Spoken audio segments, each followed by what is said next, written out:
Notre cinquième candidate est Morgane Kogels. Elle effectue sa thèse en sciences biomédicales et pharmaceutiques dans la faculté de médecine. Elle est boursière ULB. Le titre de sa thèse est Radiotherapy as a Systemic Immunomodulator, Exploring the Benefits of its Combination with Immune Checkpoint Inhibitors. Et le titre vulgarisé est Aveu d'une tumeur, démantèlement d'un réseau criminel. Morgane, est-ce bien ta diapositive? Oui. Est-ce que tu es prête? Oui. C'est parti.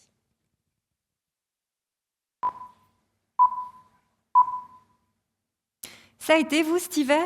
Oh, moi, j'ai enchaîné les rhumes, grippe, la totale, au point de me demander ce que fabrique mon système immunitaire. Quand même, le système immunitaire, il est censé jouer son rôle de patrouille de police qui élimine tous les intrus. D'ailleurs, cette patrouille ne se limite pas qu'au rhume. Elle joue aussi un rôle contre un autre type d'intrus, le cancer. Elle tente tant bien que mal de l'éliminer, mais le cancer a des mécanismes pour passer inaperçu et lui échapper. C'est pour ça que les patients cancéreux reçoivent des traitements, comme la radiothérapie, qui est l'un des traitements principaux du cancer. Vous voyez un peu le principe? Imaginez un laser qu'on pointe sur la tumeur pour l'éliminer. C'est ce qu'on appelle un traitement local, car il traite un endroit en particulier. Par opposition, par exemple, à la chimiothérapie qui se répand dans le corps.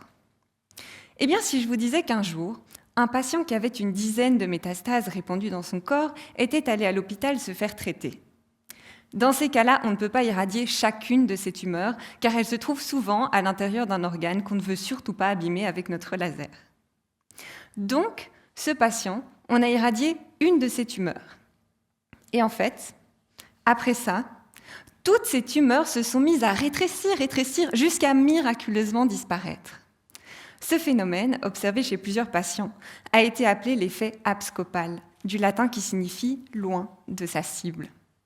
C'est comme ça que j'en suis arrivée à me demander ce qui se passait dans le corps de ces patients. Donc pourquoi, quand on irradie une tumeur au point A, on observe la disparition de tumeurs au point B, C et D? En somme, qu'est-ce qu'une tumeur aurait à nous raconter si on l'interrogeait avec un laser pointé sur elle? Est-ce qu'elle avouerait à la brigade immunitaire où se cachent ses acolytes les métastases et comment les éliminer? Mon travail consiste à utiliser ce laser de radiothérapie, à le pointer sur une tumeur et à en modifier les paramètres comme l'intensité ou le nombre de répétitions. Ceci dans le but de trouver les paramètres qui, en plus de tuer la tumeur, la forcent à relâcher des signaux bien particuliers. Ces signaux pourront alors être captés par la brigade immunitaire qui faisait sa ronde habituelle dans le corps et qui réalise qu'il s'agissait là d'une tumeur. Avec ces nouvelles informations, la brigade immunitaire, maintenant bien informée, va continuer sa ronde dans le corps.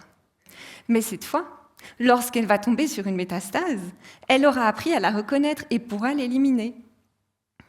Bon, alors je ne vous dis pas d'aller vous faire irradier la prochaine fois que vous avez un rhume, ne me faites pas dire ce que je n'ai pas dit. Mais j'espère qu'à l'issue de ma thèse, on pourra utiliser la radiothérapie non seulement pour tuer une tumeur, mais aussi pour booster le système immunitaire et l'aider à démanteler, une fois pour toutes, le réseau criminel des tumeurs. Merci.